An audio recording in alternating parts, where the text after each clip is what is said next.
Hello everyone, welcome back to my YouTube channel. आज की इस वीडियो में हम बात करेंगे पाकिस्तान से आई एक पॉजिटिव न्यूज़, एक गुड न्यूज़ के बारे में। मैं ये पाकिस्तान की गुड न्यूज़ या पॉजिटिव चीज़ को यहाँ पे क्यों शेयर कर रहा हूँ क्योंकि मैं देखता हूँ कि इंडिया में भी बहुत सारे लोग इस तरह की प्रॉब्लम को बहुत बार फेस करते हैं और मैं बहुत बार इन चीज़ों को देख चुका हूँ। वो चीज़ क्या है, वो वीडियो शुरू करने से पहले, हम पाकिस्तान से आई गुड न्यूज़ शुरू करने से पहले मैं आपको बता दूँ कि लोग इस तरह की प्रॉब्लम बड़ी फेस करते हैं कि अगर वो रिफ्यूज़्ड हुए हैं तो उन्हें कब अप्लाई करना चाहिए, क्या उसी एम्बेसी में अप्लाई करना चाहिए। तो मैं अपने ऐसा कोई फिक्स्ड क्राइटेरिया नहीं है, लेकिन मैं अपने पॉइंट ऑफ व्यू से, अपने एक्सपीरियंस से आपको बातें बताता हूँ, आपसे अपना एक्सपीरियंस शेयर करता हूँ। मान लो आप फ्रांस से रिफ्यूज़्ड हुए हैं, अब आपको लगता है कि आपको फ्रांस अप्लाई नहीं करना चाहिए। अगर आप फ्रांस अप्लाई नहीं करना चाहते और आप स्विट्ज़रलैंड अप्लाई करना चाहते हैं, ये मैं एग्जांपल के लिए बता रहा हूँ, तो आपको अगर आपने फ्रांस अप्लाई किया है 1 महीने पहले, तो आप कोशिश कीजिए कि 1 महीने बाद आप स्विट्ज़रलैंड अप्लाई ना करें। अगर आप किसी कंट्री चेंज कर रहे हैं तो आप कोशिश कीजिए कि ज़्यादा टाइम लें, 2-3 महीनों का टाइम लें, उसके बाद में आप किसी दूसरी कंट्री में अप्लाई करें। और फिर भी अगर आप स्विट्ज़रलैंड अप्लाई कर रहे हैं 2 महीने बाद, मान लो आप 3 महीने बाद फिर से स्विट्ज़रलैंड अप्लाई कर रहे हैं, आप फ्रांस से रिफ्यूज़्ड हुए हैं, तो आप कोशिश करें कि आप फ्रांस की आइटनरी भी उसमें ऐड कर लें।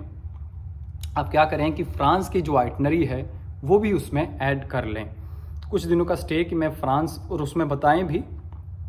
बहुत बार होता है कि हमें कवर लेटर में अपने रिफ्यूज़ल के बारे में बताने की ज़रूरत नहीं होती है, हम केवल अपने फॉर्म में टिक कर देते हैं तो ये इनफ हो जाता है।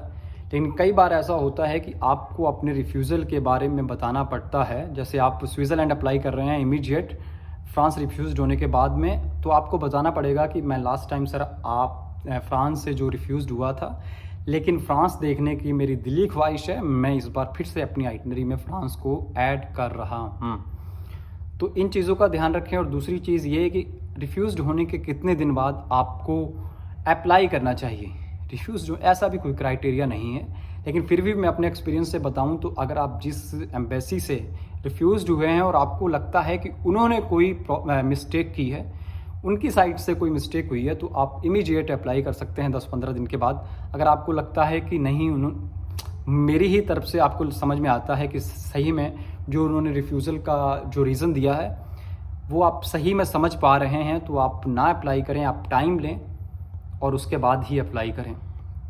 अब आते हैं हम उस गुड न्यूज़ की तरफ। ये है पाकिस्तान से एक गुड न्यूज़। ये मेल प्रोफाइल है, इनकी एज है 37, मैरिड हैं, बच्चे हैं।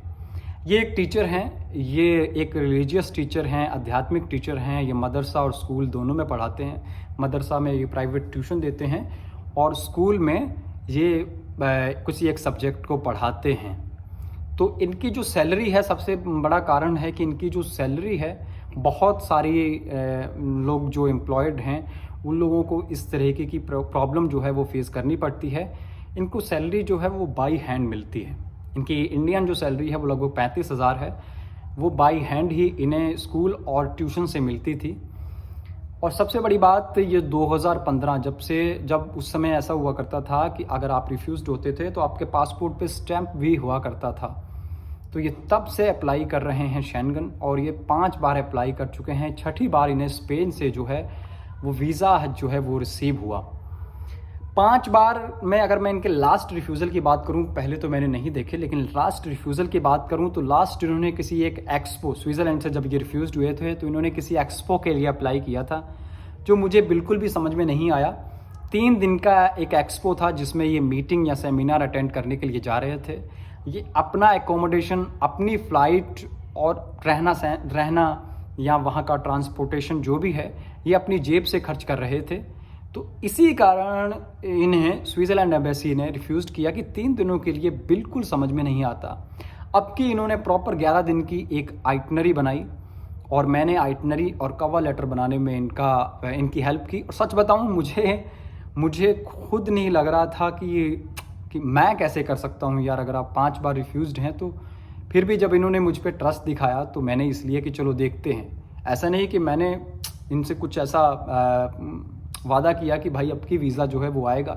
हम लोगों ने ट्राई किया, इन्होंने मेरे साथ में मिलकर ट्राई किया कि पाकिस्तान से प्रोफाइल है, क्योंकि बहुत सारे लोग ऐसी प्रॉब्लम फेस करते हैं। और इन्होंने ये भी तक बताया कि इनके पासपोर्ट पे जो है वो रिफ्यूज़ल की स्टैंप्स हैं, बहुत सारी स्टैंप्स हैं, इनकी जापान की स्टैंप भी है इनके पासपोर्ट पे। तो बहुत बार एजेंट्स ने पाकिस्तान में लीडिंग कंपनीज जो हैं, मतलब वीज़ा की लीडिंग कंपनीज हैं, उन्होंने तक ने कह दिया कि अगर आप पासपोर्ट को चेंज कर लेंगे, मतलब आप पासपोर्ट को तो चेंज कर ही लेंगे, अगर आप अपनी आइडेंटिटी को चेंज करके एक न्यू वे में अपना पासपोर्ट बनाएंगे तो हो सकता है कि आपको उस आइडेंटिटी पे वीज़ा मिले। अब आपको वीज़ा नहीं हो सकता। ये इसलिए बता रहा हूँ कि बहुत सारे लोग ऐसी प्रॉब्लम को फेस करते हैं। इसमें आपको 2-3 पॉइंट मिले कि आपको मतलब मैं ये नहीं कह रहा कि आप अगर बाई हैंड आपकी सैलरी आ रही है और 35-40 हज़ार रुपये आ रही है तो आपका भी केस बन जाएगा। मैं ये कह रहा हूँ कि उसमें टेंशन लेने की बात नहीं है। आप ट्राई करके देख सकते हैं। हो सकता है कि ये चीज़ें मैटर ना करती हों कि आपको पासपोर्ट चेंज करना है या फिर आपकी सैलरी जो है वो बहुत ज़्यादा नहीं है। अगर है तो वो बाई हैंड है। अगर ये वीडियो आपको इन्फॉर्मेटिव लगी तो प्लीज़ इस चैनल को सब्सक्राइब करें। अगर आप मुझसे रूबरू होना चाहते हैं, आप मुझसे कोई राब्ता रखना चाहते हैं, तो आप मुझसे इंस्टाग्राम पे मैसेज कर सकते हैं। उसके बाद में मुझे लगेगा तो मैं आपको ज़रूर कॉल के लिए अलाउ करूँगा। इंस्टाग्राम पे इसलिए कि बहुत ज़्यादा टाइम जो है वो मैं इंस्टाग्राम पे देता हूँ।